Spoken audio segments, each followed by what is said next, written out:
through Plato's Republic, the Allegory, the Cave, and so I'm going to do a reading on that one. Here, Allegory may show us best how education, or the lack of it, affects our nature. Imagine men living in a cave with a long passageway stretching between them and the cave's mouth, where it opens wide to the light. Imagine further that since childhood the cave dwellers have had their legs and necks shackled so as to be confined to the same spot. They are further constrained by blinders that prevent them from turning their heads. They can only see directly in front of them. Next, imagine a light from a fire some distance behind them and burning at a higher elevation. Between the prisoners and the fire is a raised path along whose edge there is a low wall like the partition at the front of a puppet stage. The wall conceals the puppeteers while they manipulate their puppets above it. So far I can visualize it. Imagine further men behind the wall carrying all sorts of objects along its length and holding them above it. These objects include human and animal images made of stone and wood and all other material. Presumably, those who carry them sometimes speak and are sometimes silent. You describe a strange prison and strange prisoners, like ourselves. Tell me, do you not think those men would see only the shadows cast by the fire on the wall of the cave? Would they have seen anything of themselves or of one another? How could they, if they couldn't move their heads their whole life long? Could they see the objects held above the wall behind them, or only the shadows cast in front? Only the shadows. If, then, they could talk with one another, don't you think they would impute reality to the passing shadows? Necessarily. Imagine an echo in their prison, bouncing off the wall toward which the prisoners were turned. Should one of those behind the wall speak, would the prisoners not think that the sound came from the shadows in front of them? No doubt of it. By every measure, then, reality for the prisoners would be nothing but shadows cast by artifacts. It could be nothing else. Imagine now how their liberation from bondage and error would come about if something like the following happened. One prisoner is freed from his shackles. He is suddenly compelled to stand up, turn around, walk, and look toward the light. He suffers pain and distress from the glare of the light.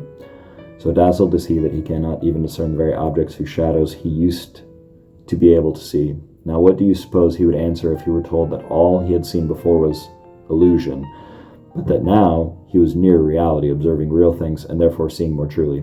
What if someone pointed to the objects being carried above the wall, questioning him as to what each one is?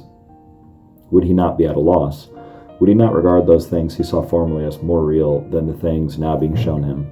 He would. Again, let him be compelled to look directly at the light.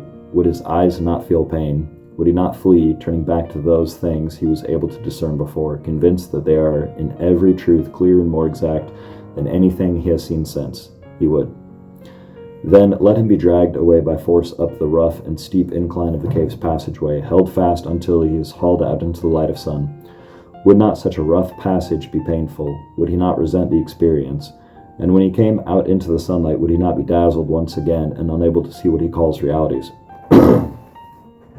He could not see even one of them, at least not immediately.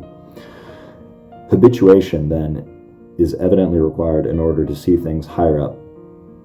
In the beginning, he would most easily see shadows, next reflections in the water of men and other objects. Then he would see the objects themselves. From there, he would go on to behold the heavens and the heavenly phenomenon. More easily, the moon and stars by night than the sun by day. Yes. Finally, I suppose he would be able to look on the sun itself, not on the reflections in the water or in the fleeting images in some alien setting. He would look at the sun as it is in its own domain, and so be able to see what it is really like. Yes. It is at this stage that he would be able to conclude that the sun is the cause of the seasons and of the year's turning, that it governs all the visible world and is in some sense also the cause of all visible things. This is surely the next step he would take. Now, supposing he recalled where he came from, supposing he thought of his fellow prisoners and of what passed for wisdom in the places they were inhabiting, don't you think he would feel pity for all that and rejoice in his own change of circumstance? He surely would. Suppose there had been honors and citizens' citations, those below bestowed upon one another. Suppose prizes were offered for the one quickest to identify the shadows as they go by and best able to remember the sequence and configurations in which they appear. All these skills, in turn, would enhance the ability to guess what would come next. Do you think he would covet such rewards? More, would he envy and want to emulate those who hold power over the prisoners and are in turn reverenced by them? Or would he not rather hold fast to Homer's words that it is better to be the poor servant of a poor master, better to endure anything, than to believe those things and live that way? I think he would prefer anything to such a life.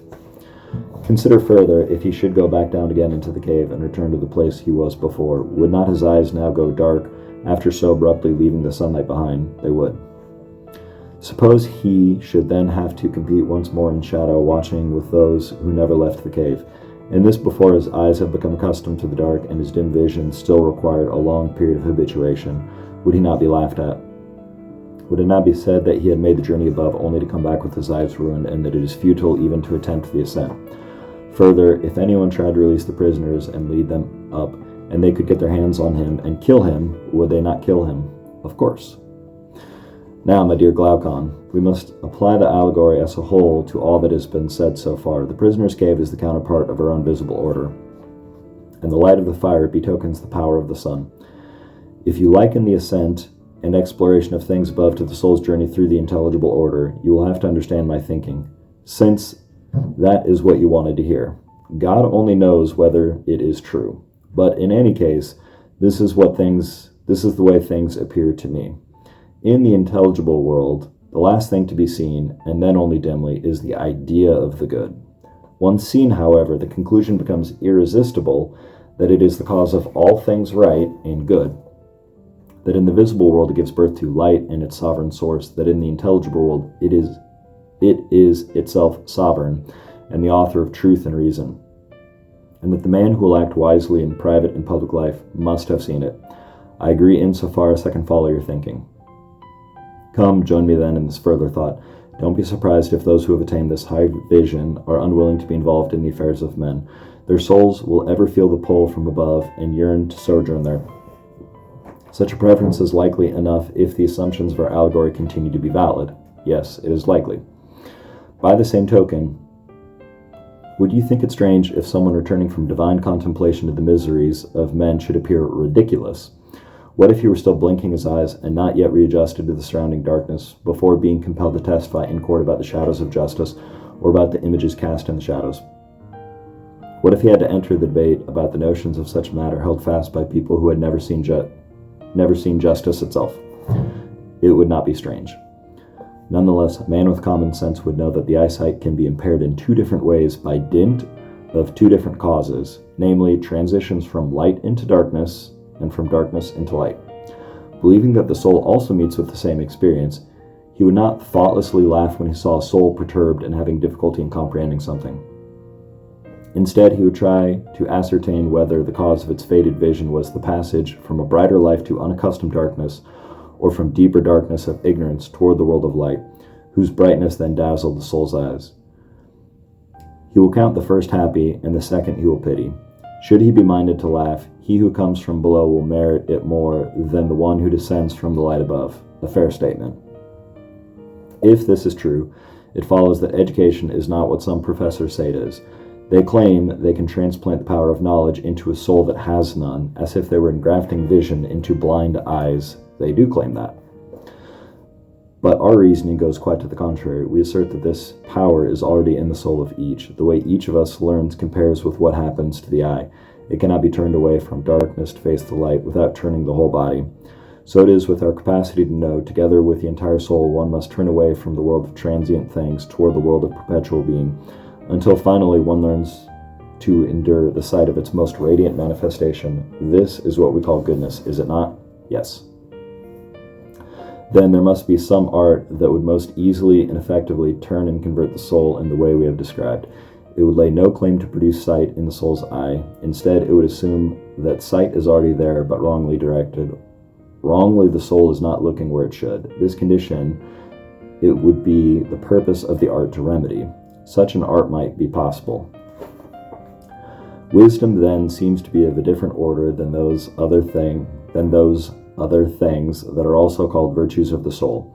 They seem more akin to the attributes of the body, for when they are not there at the outset, they can be cultivated by exercise and habit, but the ability to think is more divine. Its power is constant and never lost. It can be useful and benign, or malevolent and useless, according to the purposes toward which it is directed. Or have you never observed in men who are called vicious but wise, how sharp-sighted the petty soul is, and how quickly it can pick out those things toward which it has turned its attention? All this shows that we have not to do with poor eyesight, but with a soul under compulsion of evil, so that the keener has vision, the more harm he inflicts. I have seen these things. Consider then what happens if such a soul had been differently trained from childhood, or had been liberated early from the love of food and similar pleasures that are attached to us at birth like leaden weights. Supposing, I say, he were freed from all these kinds of things that draw the soul's vision downward. If he were then turned and converted to the contemplation of real things, he would be using the very same faculties of vision and be seeing them just as keenly as he now sees their opposites. That is likely. And must we not draw other likely and necessary conclusions from all that has been said so far? On the one hand, men lacking education and experience in truth cannot adequately preside over a city. Without a sense of purpose or duty in life, they will also be without a sense of direction to govern their public and private acts. On the other hand, those who prolong their education endlessly are also unfit to rule because they become incapable of action. Instead, they suffer themselves to believe that while they are still living, they have already been transported to the islands of the blessed. So our duty as founders is to compel the best natures to achieve that sovereign knowledge we described a while ago, to scale the heights in order to reach the vision of the good. But after they have reached the summit and have seen the view, we must not permit what they are now allowed to do. What is that? Remain above, refusing to go down again among the prisoners to share their labor and their rewards, whatever their worth may be. Must we wrong them in this way, making them live a worse life when a better is possible? My friend, you have forgotten again that the law is not concerned with the happiness of any particular class in the city, but with the happiness of the city as a whole. Its method is to create harmony among the citizens by persuasion and compulsion, making them share the benefits that each is able to bestow on the community. The law itself produces such men in the city, not in order to let them do as they please, but with the intention of using them to bind the city together. True, I did forget. Consider further, Glaucon, that in fact we won't be wronging the philosophers who came among us. When we require them to govern the city and be its guardians, we shall vindicate our actions. For we shall say to them that it is quite understandable that men of their quality do not participate in the public life of other cities. After all, there they develop autonomously without favor from the government. It is only just that self-educated men, owing nothing to others for their enlightenment, are not eager to pay anyone for it. But you have been begotten by us to be like kings and leaders in a hive of bees, governing the city for its good and yours. Your education is better and more complete, and you are better equipped to participate in the two ways of life. So down you must go, each in turn, to where the others live, and habituate yourselves to see in the dark. Once you have adjusted, you will see 10,000 times better than those who regularly dwell there. Because you have seen the reality of beauty, justice, and goodness, you will be able to know idols and shadows for what they are. Together and wide awake, you and we will govern our city far differently from most cities today, whose inhabitants are ruled darkly, as in a dream, by men who will fight with each other over shadows and use factions in order to rule, as if that were some great good. The truth is that the city where those who will rule are the least eager to do so will be best governed and the least plagued by dissension. The city with the contrary kind of rulers will be burdened with the contrary characteristics. I agree. That's it. Thank you for listening. You have a good day. Feel free to email any questions or topics, and I'll try to address them in videos. Thank you. Have a good day.